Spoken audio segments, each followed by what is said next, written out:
Voilà maintenant plusieurs années qu'il existe du contenu de qualité sur internet pour que tu puisses t'entraîner correctement. Et pourtant tu continues de faire des trucs comme ça quand t'arrives à la salle.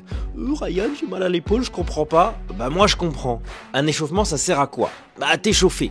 Pas à se donner de bonne conscience avant d'aller overshoot ton squat sans standard. Maintenant que c'est dit, il est temps d'aller à l'essentiel. Je reçois encore quelques questions de savoir si tel ou tel exercice est bon en échauffement. Et la réponse que je donne, c'est souvent ça dépend. Ça dépend de beaucoup de choses et c'est autant à individualiser qu'un entraînement finalement.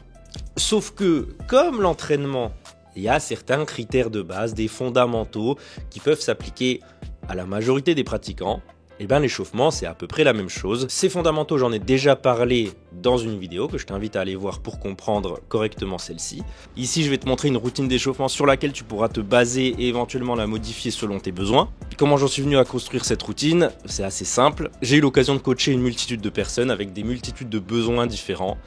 Et on se rend compte que finalement il y a quand même certains besoins qui reviennent de manière assez récurrente chez beaucoup de pratiquants. Et en général, pour un pratiquant moyen de FA, tel ou tel exercice a de grandes chances d'être efficace. On commence par le début d'un échauffement, c'est l'activation cardio. Ça va augmenter ta température corporelle pour favoriser les performances. Ça va aussi vasculariser tes muscles pour avoir une meilleure activation de ces derniers. Et ça va aussi lubrifier, préparer les différentes structures articulaires comme les tendons et les ligaments. Même si ça peut paraître contre-intuitif quand on est un gros powerlifter qui ne jure que par la spécificité, l'activation cardio reste très importante, que ce soit dans l'optimisation des performances ou encore juste la prévention des blessures. Par contre, en faire pendant 30 minutes, c'est pas ce qu'il y a de plus pertinent. Faire 5 à 7 minutes de cardio à intensité modérée, c'est amplement suffisant pour en tirer les bénéfices. Et aussi, on parle de squat, donc de jambes, ce qui implique d'avoir une activation intéressante dessus. Donc faire juste de la marche sur tapis, c'est pas vraiment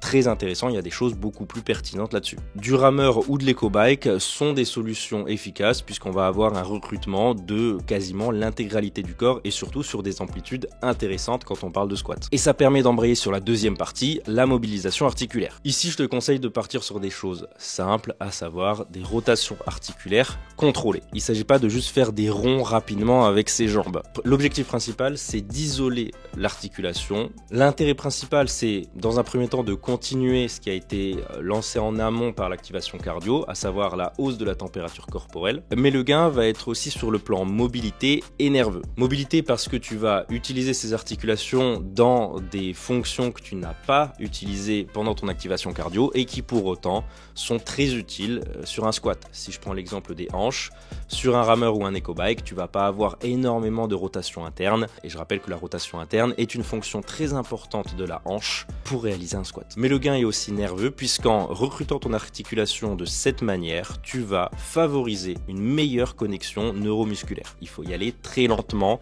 et prendre le temps d'exploiter, d'aller chercher un maximum d'amplitude en évitant toute compensation inutile. Évidemment, on va utiliser ça sur les hanches quand on parle de squat, mais aussi les épaules, puisque dans un contexte de FA, on parle de squat en barre basse, et donc ça implique d'avoir certaines contraintes sur les épaules. La troisième étape d'un échauffement, c'est ce qu'on pourrait appeler le move prep, c'est-à-dire des mouvements à proprement parler qui vont te préparer au mieux au squat en l'espèce. En général, on va aller chercher 3 points. Dans un premier temps, on va chercher une certaine amplitude, parce qu'il y a un standard à respecter, donc il faut être à l'aise sur cette amplitude.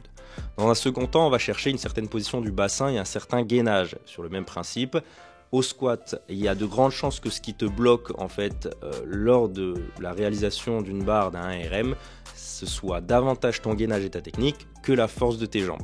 Et enfin, en troisième point, c'est ton enracinement au sol. Les pieds, c'est littéralement la seule chose que tu as en contact avec le sol sur lequel tu vas devoir pousser pour exécuter correctement ton mouvement. Donc autant être impeccable sur tes appuis dessus. Évidemment, je pourrais rajouter d'autres choses comme le fait d'avoir un haut du dos solide ou ta capacité à utiliser correctement tes hanches, que ce soit sur la flexion ou l'extension. Mais encore une fois, je me focalise sur ce qui revient le plus souvent chez la majorité des pratiquants. Et un exercice qui permet de regrouper ces 3 éléments que je t'ai cités, c'est le goblet squat. Il permet d'atteindre une bonne amplitude correctement et facilement. ça va te permettre déjà d'être à l'aise et en même temps d'avoir un meilleur contrôle moteur, une meilleure proprioception sur cette amplitude. Ça te permet également d'avoir plus d'amplitude et donc d'avoir une certaine marge de sécurité en cas de problème technique ou d'échec en étant préparé à ces amplitudes. La contrainte de poids devant te permet d'avoir une bonne activation sur l'intégralité de ton tronc et en même temps tu vas avoir une bien meilleure proprioception sur la position de ton bassin et aussi tu vas pouvoir très facilement ajuster ton enracinement au sol, notamment en le faisant pieds nus. Tu l'as compris, le goblet squat te permet d'avoir un excellent feedback sur ces trois éléments-là. On cherche une exécution en tempo contrôlé, que ce soit sur l'excentrique, éventuellement une pause en bas et peut-être la concentrique aussi. Et évidemment, le faire à seulement 10 kg ne sert pas à grand chose, à moins d'en peser 30 évidemment, mais il faut aller chercher de la contrainte de charge dessus pour avoir un maximum de bénéfices. Et donc là, tu es plutôt rodé pour ton squat avec un bon échauffement. C'est pas des exercices miracles, mais c'est des exercices simples et dont tu connais la justification. Et maintenant, tu sais comment t'échauffer correctement.